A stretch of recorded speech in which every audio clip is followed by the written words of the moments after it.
Hi, I'm Sam, your resident fantasy reader, And I'm Morgan, your romance reader, and we welcome you to Just One More Page. where it's never just one more page. Hey, everybody. Happy Valentine's Day. Which, by the way, it's true Valentine's Day. I'm excited for the day after Valentine's Day where I can have all the 75% off candy. Yes. Which, by the way, what's your favorite type of candy? Well, it depends. If we're going fruity, Skittles, and if you're talking chocolate, Twix. Ooh, I like a Twix. I thought you liked 100 grams or something like that. Is that candy bar 100 grams? Yeah, I like can't 100 gram. I mean, they're good, but like my favorite is Twix. Oh, I like my favorite. Okay, I have a list: Reese's, Twizzlers, and Snickers. But you would love, because at work we have a whole bowl of Skittles at work that no Yeah. one's been eating. It literally Listen. just sits about there. Listen, so for the longest time, I was on like a Skittles like boycott. Do you know why? Why? Because when I came back from Spain, they changed the green one from lime to sour apple, and I just stopped eating it because it was terrible. Because they're all like outside of like grape or whatever grape fits in there, they're all like citrusy flavors. And then all of a sudden, you just have like sour apple. I was like, no. And then Wait, after, Skittles each have a different flavor? yeah, So it's not like M&Ms where they're all color, no, they're just no, chocolate. they're all different flavors. So like the orange is orange and the red is cherry and the purple is grape. Well, green is lime again. Thank Yeah. God. And the only reason why I knew that was because after I had Clayton, someone had asked me what my favorite like fruity candy was, and I was like, well, it was Skittles, but they don't have the lime anymore. And someone brought me like 2 big packages, and the lime was back, and now I'm like rehooked back onto it. You're like addicted Because to it. yes, I buy because my work long days at work. I work 16 hours, and I need something to look forward to. So I buy a bag of Skittles and I eat them when I'm at the middle of my shift. So when first shift swaps to second shift. So it kind of gives me something to look forward to because after that, it's like, ugh, I still got 8 more hours, but I got my Skittles. So I'm happy. And I'll sit there and munch on them while I'm charted and stuff. So, I mean, it's the little things in life, you know? Yeah, why not? By the way, I've been really obsessed with I call them old people candy because my grandmother had them in her living room all the time, and it's the Welthers like Like caramels, the Werther's original Werther's things. originals. Oh my god, I could eat a whole package of those in one sitting. That's probably really bad for your teeth, but you know Yeah. what? Let me live my life, okay?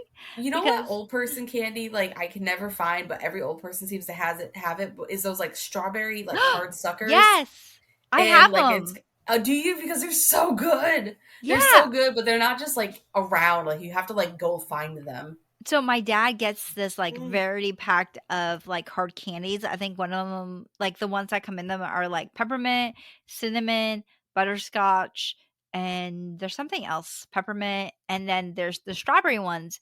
And my dad knows I absolutely vibe with the strawberry ones, so he always makes sure that he pulls them out of the bag for me and gives them to me, and I love them because they're so good. Sam, next time I see you, I'm gonna bring you a whole bunch.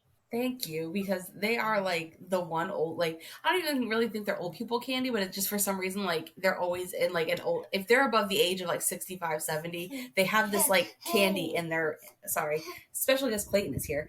Yep. They have this candy in their house and it's so good. But it's not like you just like Walmart might have it, I just don't know where to look, but like they're so good. They really Yeah, they're are. really good. I absolutely love them. I could eat a whole bowl of them. Let's be honest. But anyways, me and Sam thought we would do something really fun. I feel like we should get started because my story is gonna be really long. My Oh thing's really boy. long. I did a Oh lot of boy. research. Okay, All so right. since it's the week of Valentine's Day, we are going to be something really cool and really interesting. We are going to be doing a like kind of what we do with our Christmas episode. We're going to be telling each other Valentine's Day or romance or whatever kind of story for this Valentine's season, even though I don't really believe in Valentine's Day because I don't know, I never believe in it, but we still Listen, want to it's do not Santa. It's not Santa. it's not Santa. It's not Santa, but we still thought we would do something fun. So we're each gonna take a turn telling a story or a lore or whatever. And I'll go first, Sam. Yes, you go first because I got the baby in my lap, so we're gonna let him chill for a little Yes. bit. Oh, okay. Now you're gonna listen to my story. Okay.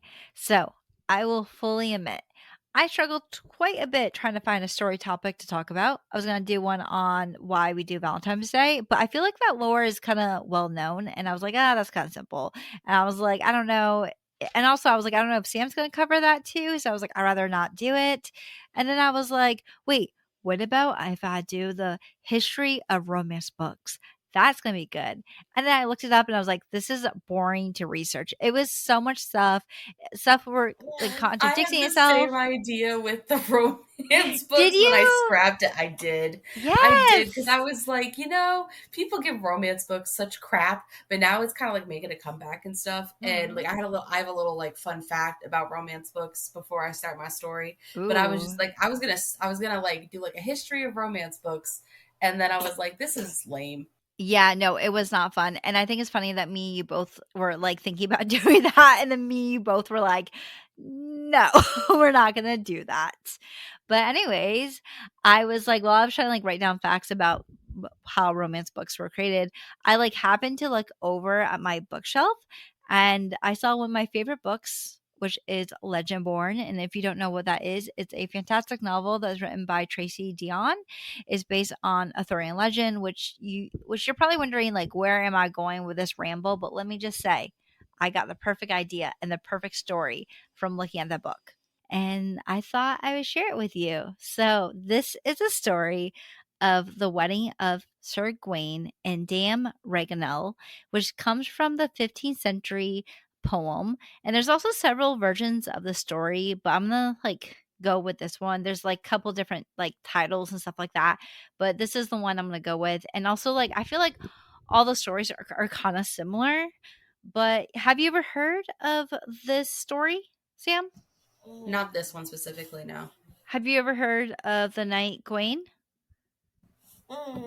No, I know very little about Arthurian legend.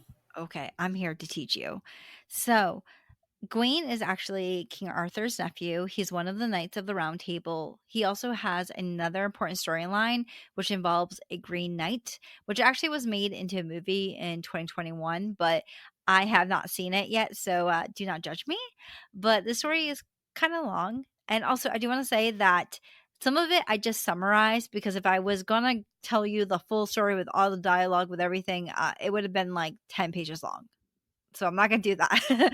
But okay, so here is the story. So King Arthur and his knights were hunting in Inglewood near a mysterious and magical lake called Wetherlyn in Cumbria. King Arthur and the knights were waiting for his beaters, which, by the way, I had no clue what a beater was, but a beater is actually someone who like is a team of people whose job is to drive game through a desired route, and this is something they actually still use today. But while they were waiting for Arthur, or while Arthur was waiting for any animals or games to come near him, he sees a large stag. He sets off towards it with his knights with him, but then after following the stag into a deep part of the forest, he turns to his knights and he say to the knights like, "Hey, I'm gonna go and hunt the stag," because he's a man. And he's like, "I got it. Like I can do it. Like I may be a king, but I got this." So he gets off his horse and with his bow, he starts tracking the stag. It didn't take long for the king to find the stag, but when he got closer, it took off running. This went on for another mile. Even every single time the king got closer, the stag would run away. Like the king instructed his knights, none of them actually followed him, so he wandered deeper and deeper into the forest alone. At last, the king was able to notch his last arrow, and without the stag noticing, he sent it off with one quick pluck, and the arrow went soaring into the air and hit the stag. The king ran over to the stag that was unfortunately dead, RIP, and the king made quick work of butchering the animal. And as he did not notice that there was footsteps getting closer to him. When he looked up after he was done butchering the animal, he noticed a odd-looking knight that was very well armed, and he said, "We are well met, King Arthur. For many years you have wronged me, and now I shall take the opportunity for revenge. What have you say for yourself, King, and these your final moments?" "Sir Knight," replied the king, "wait a moment. What is your name?" "Sir King, My name is Midsummer Day." The king asked Midsummer Day to think carefully before he did anything crazy. After all, there was no honor in a knight killing his king. The king promised that if there was any wrongs, that he would seek to amend it. But Midsummer did not heed the king's words. After all, he assumed that the king was lying to get out of dying. Finally, the king begged, "If you spare my life, I will grant to you whatever it is you desire. It would be a great dishonor for you to kill me like this while you are fully armed."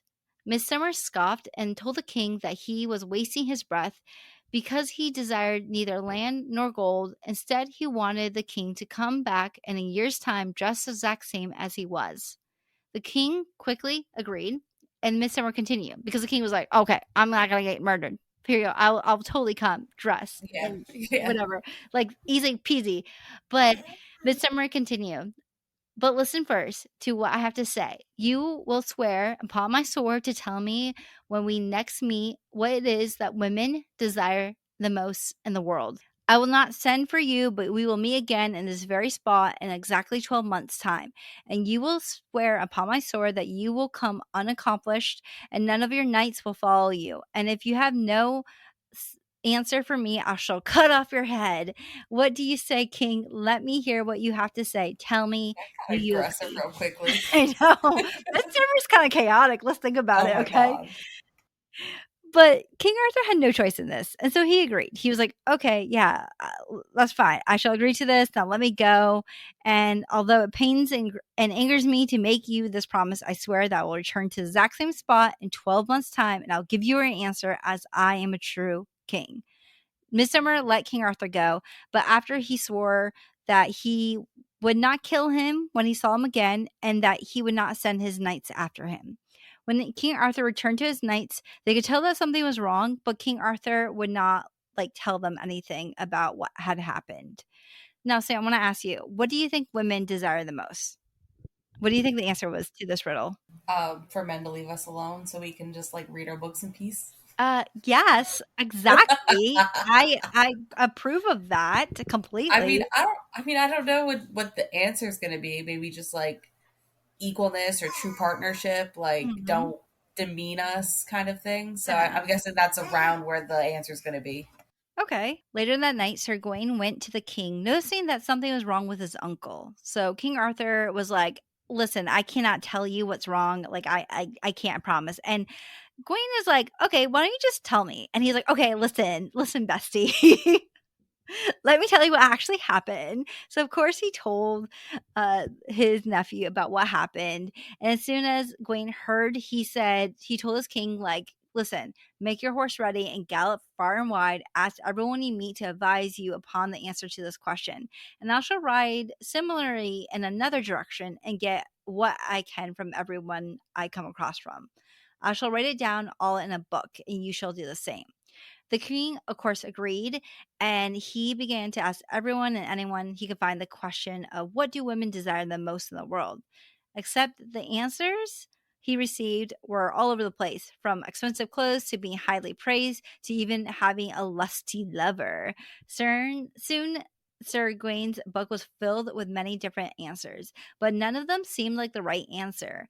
Now, with a month left, the king decided that he was going to go back to the forest in order to find some type of clue. While he was there, he ran into the woman. And by the way, Sam, the way that King Arthur describes this woman is a hate crime. Okay, it's very mean. Okay, this is not me describing her. This is how King Arthur describes her. Okay, are you ready for this? Yep. So while he was there looking for a clue, he ran into a woman. This woman, her mouth was as wide, with her teeth hanging over her bottom lip. Her cheeks stuck out like a woman's hip. She had a long, muscular neck. Her hair was tangled into a mess against her scalp.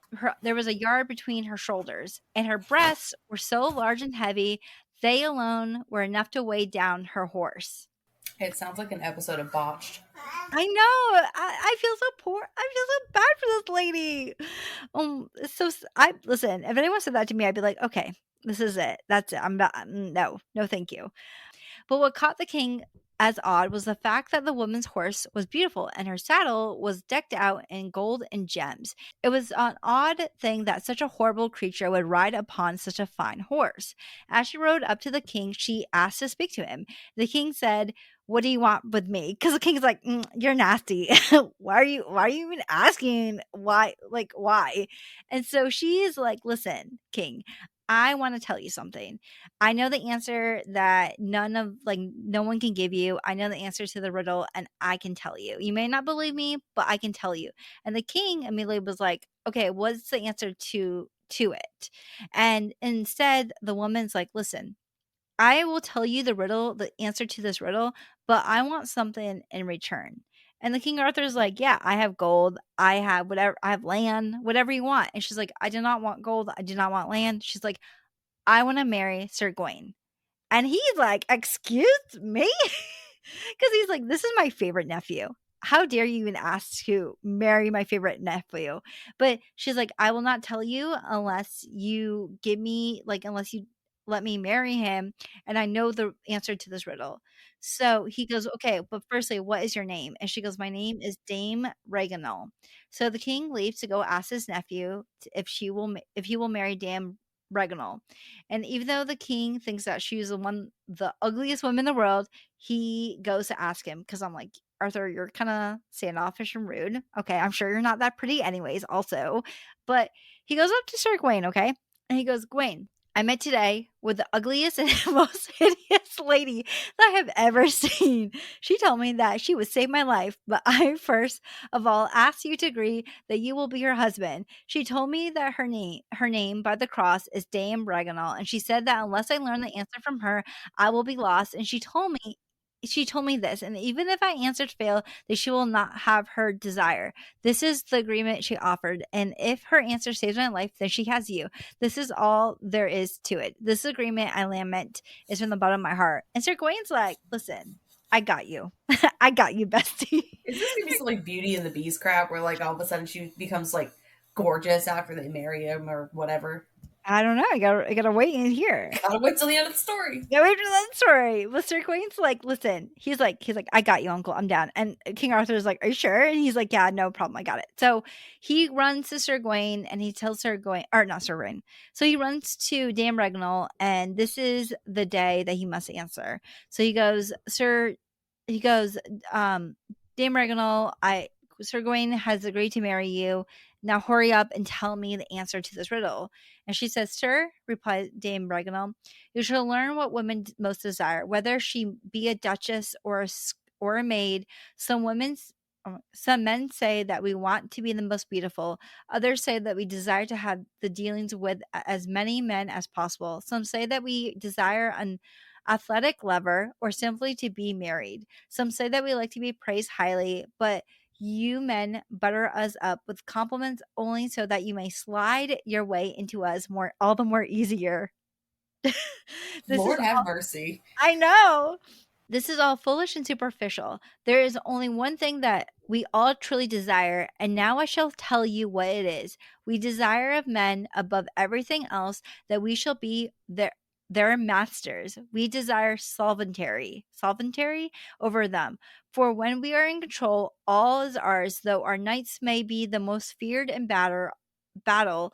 Above all else, we wish to have control and sovereignty over the most valiant and courageous men, and to achieve this is our highest act and our most envied skill.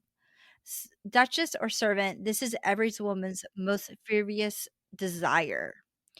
And so, therefore, Sir Knight, follow the path, tell the knight what I've told you, that this is what women desire the most. He will be angry. He will curse the woman who revealed the secret to you, but you will have to concede that his labor has been in vain. So go forth, Sir King, so as you have sworn you will, and have no fear, your life is saved. So basically, it means like a woman's able to make choices, kind of thing. And so you were kind of right that Yeah. all women desires to have our own choices, our own freedom, which is, I think that says a lot for the time and period that this poem came out of. So the king rushed to Midsummer, and Midsummer's waiting for him, okay?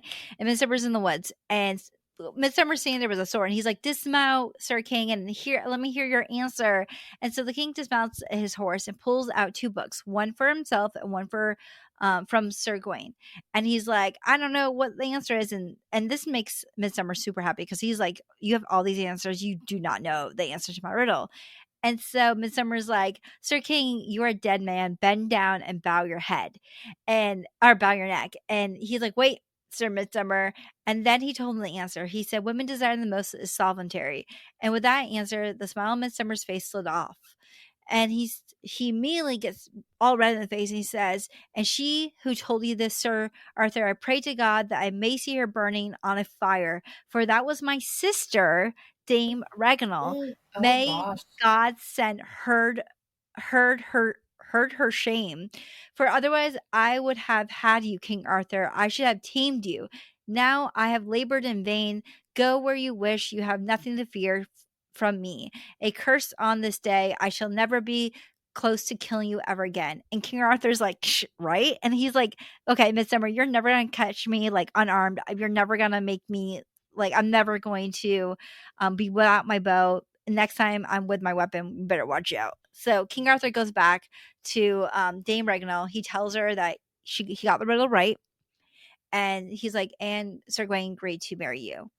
Well, the day of the wedding comes, and keep in mind, Dame Reginald, they wanted to have like a low key wedding with Dame Reginald, but Dame Reginald was like, "No, we're gonna get married in public. All the knights are gonna be there because there was tons of knights. All the knights are gonna be there. All the people are gonna be there. You're not gonna hide me." So, Sir, and of course, like they have her dressing up in this amazing gown, and even with this amazing gown, she still looks hideous. Okay, so and while she got married, while she walked down the aisle, all the knights kind of like looked at Sir Gawain like, are you sure, buddy?"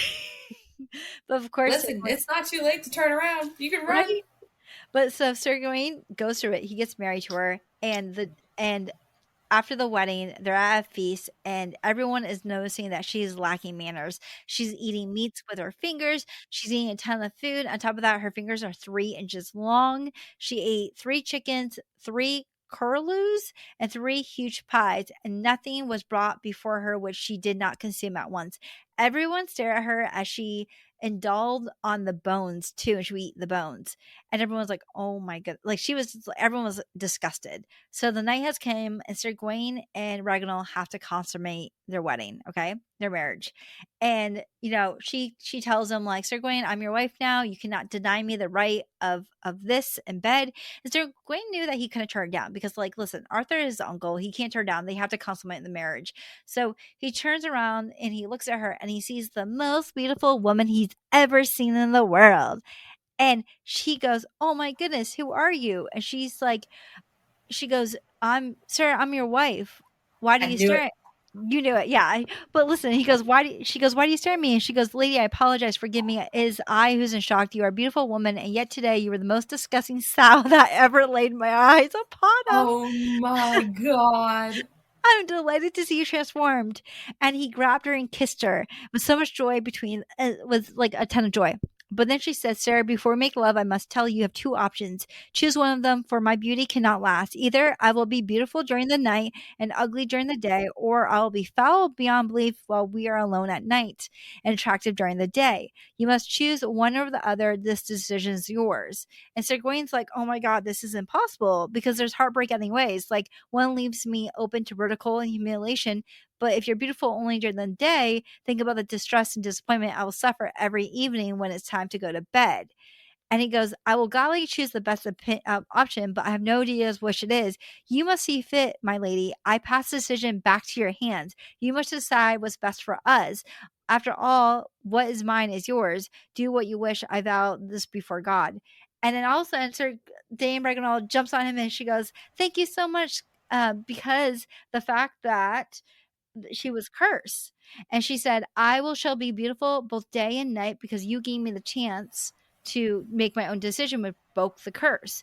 I was transformed by black magic, by witchcraft, and accursed by remain in the hideous shape until I married the finest knight in England, given sovereignty over all and all the possessions. Under the spell, I was turned into that horrible creature, and you, Sir Knight, had given me sovereignty I needed. It shall not work out to your disadvantage. I assure you. Kiss me, Sir Knight, right now. Be happy." And so I'm just gonna say right now, They made love through the night. They did not get a lot of sleep, Sam. No sleep for them. And Shocking. shocking. The next day, King Arthur comes with his knights, and he's like, "Oh God, like Sir Gawain's still sleeping. It's afternoon. He's still sleeping. He's not coming back. Like they think she might have ate him. Okay, so they go to this door and they knocking on the door and they're like, Sir Gawain, are you okay? And Sir Gawain's already in bed, and he's like, I'm still in bed.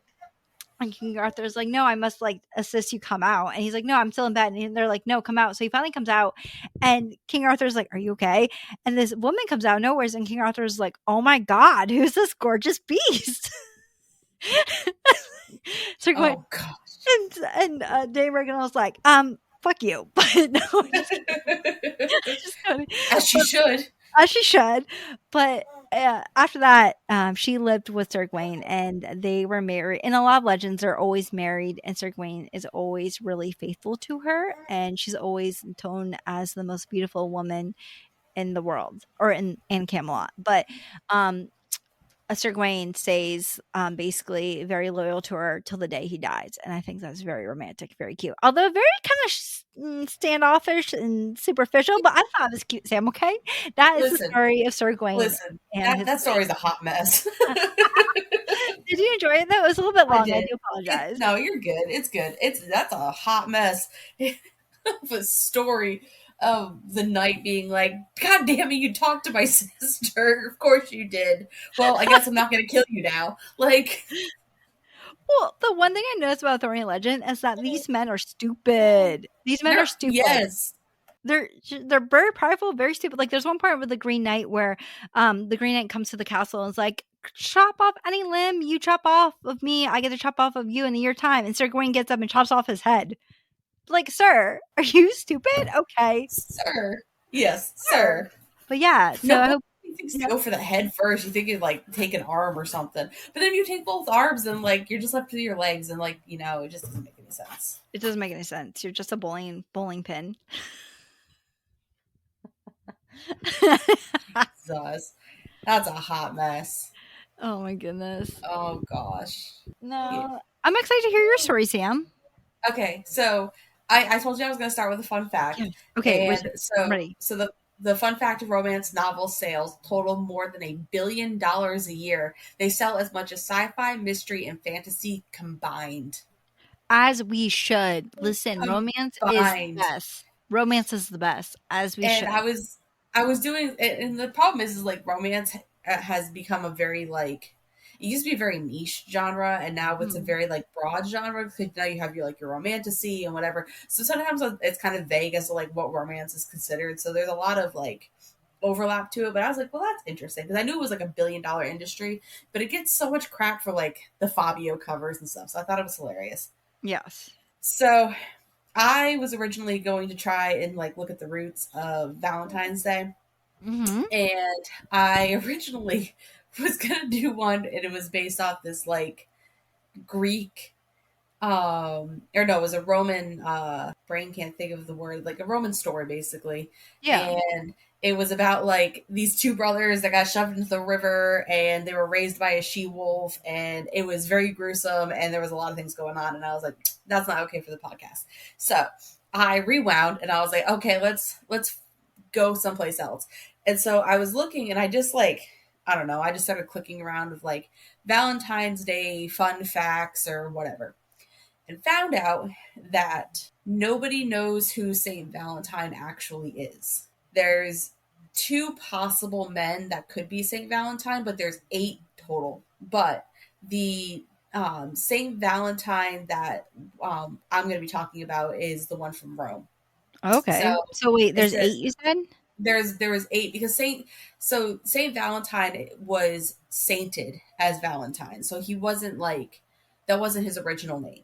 When he joined the church, he was sainted as Valentine on February 14th. So that's kind of where we get the date from. Okay. So Saint Valentine is the name of 1 or 2 legendary Christian martyrs. But most of the time they're thinking it's like the same 2 people. It's the same person, just like the story sometimes gets a little mushed up.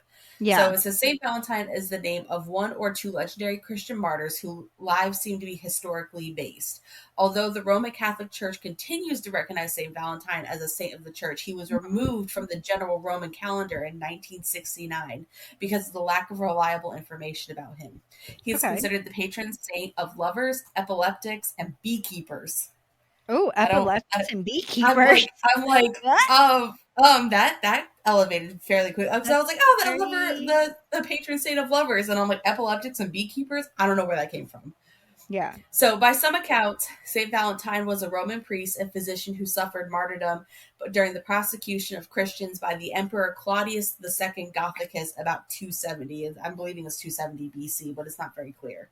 Other narratives identify him as the bishop of Terni, Italy, who was martyred apparently also in Rome, and whose relics were later taken to Terni. And it's possible these are different versions of the same original account or refer to only one person.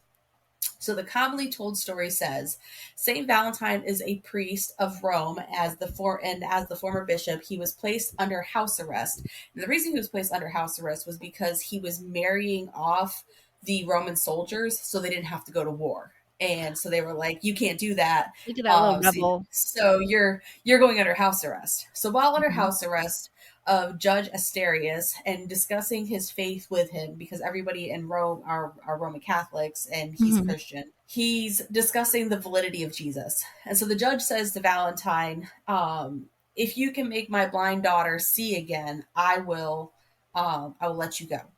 So the Wow, judge that's puts really like Valentine's to the test and mhm. to bring him his adopted blind daughter, and Valentinus succeeds in restoring the girl's sight. And Arcerius would do whatever he asked. Valentinus, praying to God, laid his hands on her eyes, and the child's vision was restored.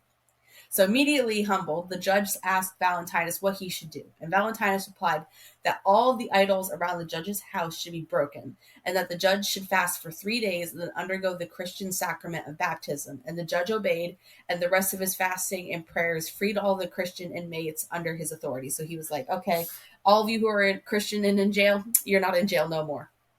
And the judge and his family and his 44 members of the household and were all baptized. So Valentinus was later arrested again because he was trying to convert everybody to Christianity. And he was sent to the prefect Rome, to the emperor Gladius Gothicus. And Gladius took a liking to him until Valentinus tried to convince him to embrace Christianity. And Claudius was like, you ain't doing that. And Yeah. he condemned Valentinus to death, commanding that Valentinus either renounce his faith or he would be beaten with clubs and Oh my beheaded. god. Valentinius refused and was executed outside of the Flaminian Gate on February 14th, 2069. Mhm. So that's kind of the story of Valentinus. But did you know that Valentine's Day wasn't officially like, St. Valentine wasn't like the Valentine's Day person until after Chaucer? So you know who Chaucer is? Who is it? Chaucer? Have you ever heard of Chaucer before? Toster or Chaucer? Chaucer. Chucer. No, I don't think I have. So Chaucer is a poet.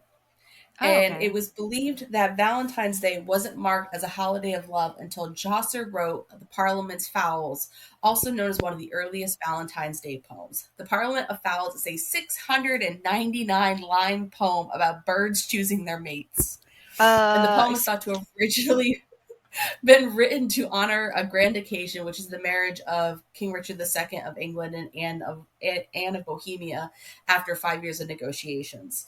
While the royal marriage was more a political alliance than love match, the type of love described in the poem is more in line with like the modern views of romance today. And the poem explores the ideas of nature, natural conduct, as opposed to the artificial codes of conduct adopted by those who consider love like something more than can be ruled and regulated. Sometimes those codes of conduct can lead to disaster. Think of any kind of unrequited love. And the Parliament of Fowl seems to focus more on the joys and miracles associated with love. And the poem ends with a song praising St. Valentine, providing promise that even in the depths of winter, summer is not all that far off.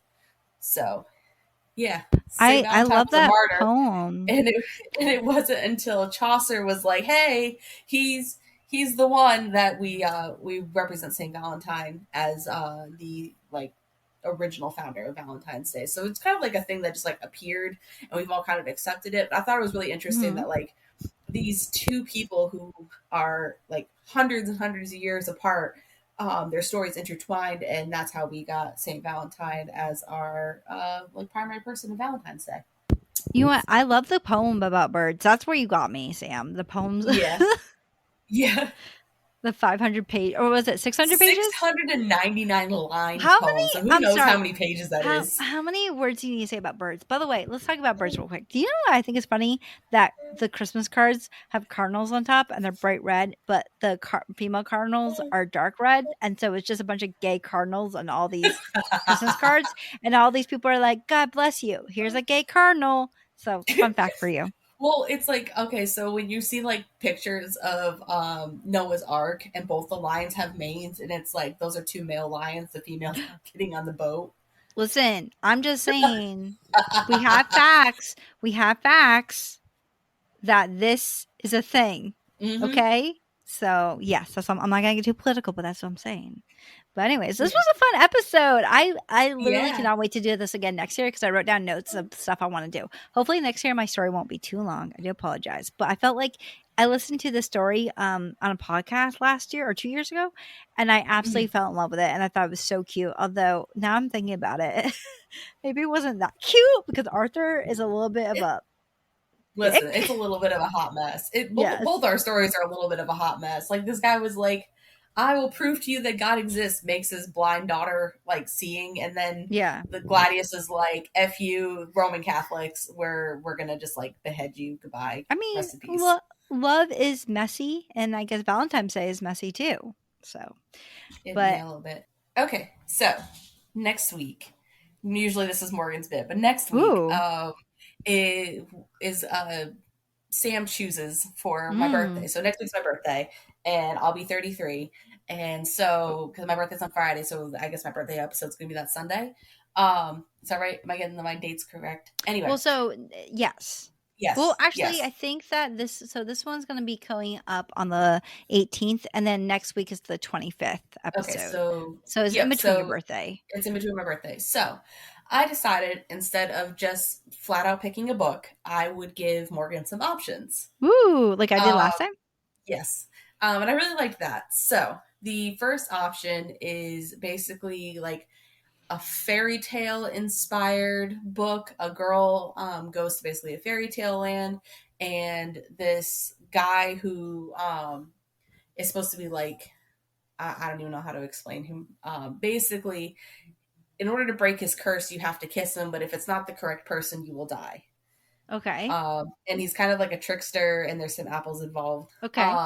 And then the next one is actually a book I read a very, very long time ago. When I say a very long time ago, I'm talking practically middle school. I don't know if you've ever heard me talk about it. And I'm going to give you a quick synopsis of it. So basically, this book is considered Downton Abbey meets The Selection in dystopian a tale of love and betrayal. In a fragmented future United States ruled by the lavish gentry, 17-year-old Madeline Landry dreams of going to university. Unfortunately, gentry decorum and her domineering father won't allow that. Madeline must marry like a good Landry woman and run her family estate. So that's that one. And then the last one is about a bless you. Oh, bless you. So this book was originally written in German, and then it was translated, and I've read all three of them. I have read all three of them. And this is a book that I read a long, long time ago. And basically, it's a time travel romance book. I don't think there's a lot of romance in the first one. About a girl who was not originally supposed to be the time traveler. Her and her cousin were born at the same time. It gets a little complicated, but it's very interesting. Um, and basically, it's them trying to like solve mysteries throughout time.